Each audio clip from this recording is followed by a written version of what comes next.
Queridos irmãos e irmãs, louvado seja nosso Senhor Jesus Cristo. Seja louvado e nossa Mãe Maria Santíssima. Quero inicialmente saudar aqueles que nos escutam e rezam conosco através do rádio, como também aqueles que nos assistem rezando através da transmissão da televisão. Caríssimos Padre Zenilson, Padre Francisco, eis que nós chegamos ao 10º domingo do tempo comum. Na verdade, nós já havíamos reiniciado ou retomado o tempo comum naquele domingo da Santíssima Trindade. A nossa vida toda inteira é fundamentada na esperança de que a vida vence a morte, de que o bem, a graça de Deus, supera toda a maldade. Essa é a narrativa de toda a liturgia da palavra deste domingo, em síntese. A esperança maior do cristão é a vida em Deus, é a vida eterna. Por isso, São Paulo, na segunda leitura, de maneira esplêndida, magnífica, Paulo dizia: nossos olhos devem estar voltados para as coisas invisíveis, porque aquilo que é visível é passageiro. E, de fato, tudo aquilo que nossos olhos têm a capacidade de olhar, de contemplar, um dia se acaba. Paulo, o apóstolo dos gentios, continua dizendo: porque a nossa tenda, o nosso corpo, também é mortal, também é perecível, mas a nossa grande esperança é que Deus haverá de nos conceder no céu uma morada eterna. Essa tenda que eu uso, que eu vivo, que nós consideramos digna e sagrada, ela também é passageira, é perecível. Como é tão fácil para os nossos olhos contemplar a beleza de um corpo, como é tão difícil para os olhos contemplar a alma invisível, somente com os olhos da fé. Por isso que a primeira leitura do livro do Gênesis, e o Gênesis do capítulo 1 ao capítulo 11, não é uma história no sentido estrito, mas é uma narrativa simbólica da vida humana. Nos falava do diálogo de Deus com Adão.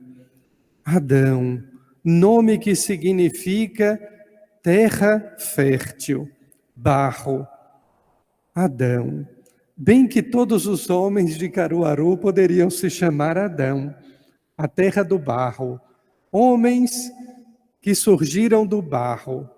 Mas vejam, queridos irmãos, o barro é sempre o barro. Por mais bonito, por mais bem moldado que ele seja, ele será sempre barro. Sem o sopro divino, sem o sopro do Espírito Santo, barro não tem vida. Ser humano apenas sobrevive. Ser humano apenas existe. Sem o sopro do Espírito Santo, o ser humano apenas existe sobre a face da terra. Neste diálogo, mais ainda, Deus vai em busca de Adão e lhe pergunta por que ele estava escondido. Por que tanta gente escondida atrás de máscaras? Por que tanta gente escondida em casa? E Adão responde ao Senhor com uma outra pergunta: quem te disse que eu estava nu? Onde estás, Adão? Onde está você, ser humano, apenas existindo, com vergonha da sua nudez, com vergonha da sua falta de Deus, com vergonha da sua falta de fé, escondido atrás de uma máscara? Quem te disse que eu estava nu? A pergunta de Deus é insistente para nós. Onde você está? Eu estou em Caruaru, na terra do barro. Mas o que adianta barro sem vida? O que adianta vida sem Deus? Mas é que a mulher me enganou. Geralmente, aquelas pessoas que não se confessam, não confessam seus pecados, é porque não admitem seus erros. Vivem atrás de uma vergonha, vivem escondidos atrás da máscara do orgulho e por isso não se confessam, porque não admitem o seu pecado e não reconhecem a Deus como fonte de misericórdia. A insistência de Deus é para a misericórdia, é para o bem. A negação do ser humano é sempre para colocar a culpa em outra pessoa, fugindo das suas responsabilidades, fugindo de Deus e de si mesmo. Foi a mulher. A mulher, por sua vez, acusa a serpente. Até quando nós colocamos a culpa nas outras pessoas? A culpa agora de todo esse prejuízo é do vírus. Outros dizem a culpa é dos políticos. Mais tarde também dirão a culpa é dos cientistas. Foram eles que nos enganaram, porque essa tenda, este corpo, também possui prazo de validade. E não adianta o cientista dizer que nos fará eternos, imortais, porque o ser humano é finito. Essa é a base que nos dá a chave de leitura do Evangelho de hoje. Quando São Marcos narra uma contenda entre Jesus e os fariseus, a dualidade entre o bem e o mal, a luta constante entre o bem e o mal. Só que os fariseus desta vez foram longe demais. Assim como existe uma estratégia até hoje muito moderna de confundir o bem com o mal, de trocar os lugares para enganar e confundir as pessoas. É por Belzebu, é pelo príncipe dos demônios que ele expulsa os demônios. Queridos irmãos, em aramaico, Belzebu possui a tradução de Deus do esterco, que em nossa tradução portuguesa também tem outro sentido. Deus das moscas, mosca, esterco, excremento, faz parte daquilo que não presta, do que é jogado fora, do que é escondido. A acusação que eles colocaram sobre os ombros de Jesus era gravíssima. Nós dizemos que nosso Deus é o Deus da vida. E, de fato, mais uma vez evocando Paulo na segunda leitura, nós cremos na ressurreição. Nós esperamos uma vida que não tenha fim, uma vida que não se acabe, que não pereça. Mas eles procuraram enganar e confundir as pessoas, o que muito revoltou a nosso Senhor. Ser chamado de príncipe dos demônios, aquele exatamente que venceu a morte, que destruiu a morte. No entanto, ainda hoje, esse estratagema de confundir as pessoas, de trocar o bem pelo mal, o certo pelo errado, infelizmente, ainda é a estratégia do ser humano dito pós-moderno. Queremos vida, dizemos que a vacina é que vai nos salvar, mas o número de aborto praticado somente no Brasil é 10 vezes maior do que o número de mortos pelo coronavírus. E, no entanto, a sociedade defende o aborto ainda mais pede a legalização do aborto para dizer, não, isso daqui que Deus diz que está errado, o Supremo Tribunal Federal pode dizer que está certo. E estando certo, agora todas as pessoas podem praticar. Quando Jesus responde aos fariseus, ele nos diz alguma coisa também muito séria e muito grave, ao afirmar que os pecados, as blasfêmias contra o Espírito Santo nunca serão perdoadas, nem nesta vida, nem na outra. É tão bom quando alguém nos diz, olha, isso é pecado, não faça.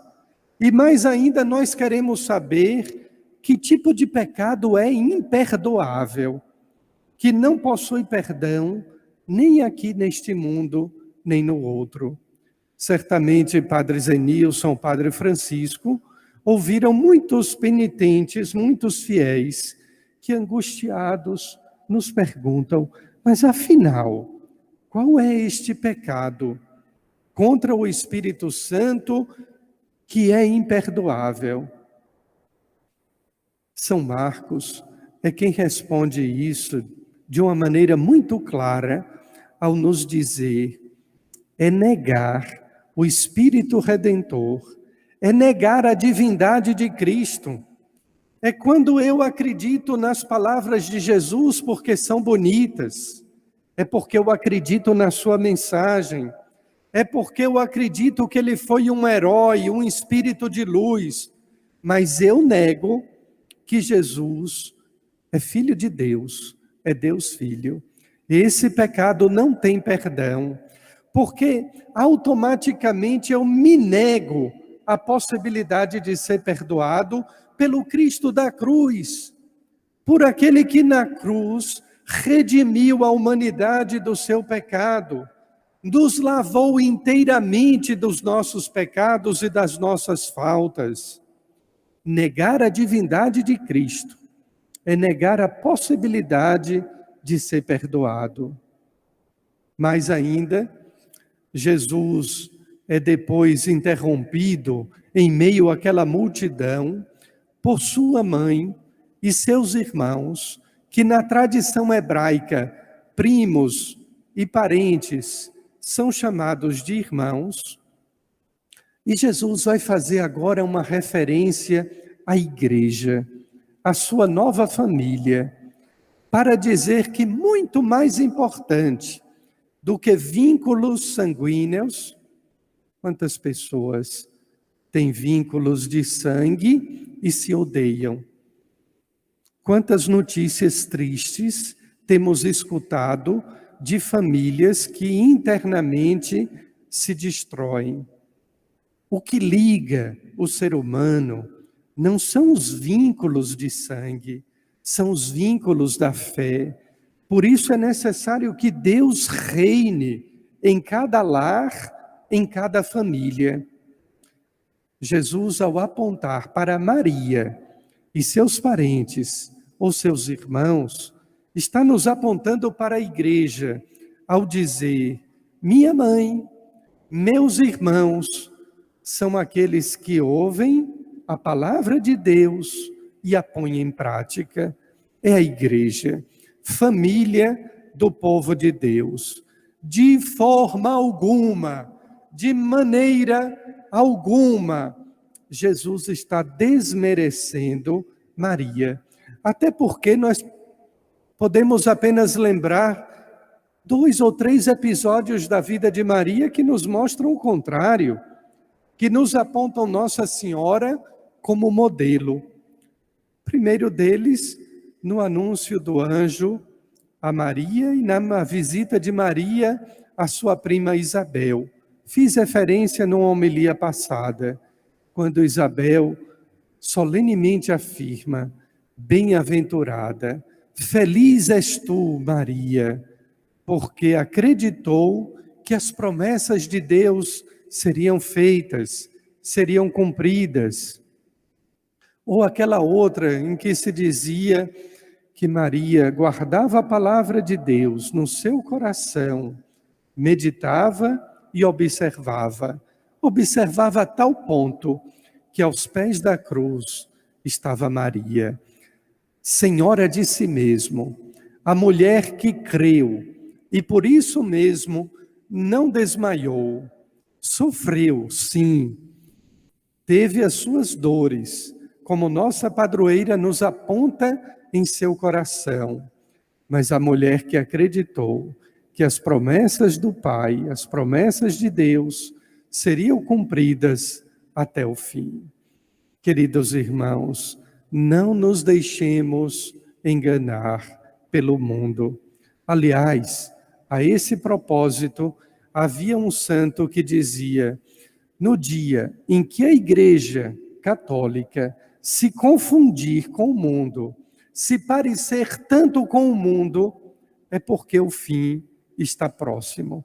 Não nos deixemos enganar. Busquemos a ressurreição e a vida. Somos feitos do barro, do pó, e para o pó haveremos de retornar. Protejamos, cuidemos desta tenda que é o nosso corpo, mas criamos na morada eterna, na vida em Deus, que o ressuscitado nos assegura.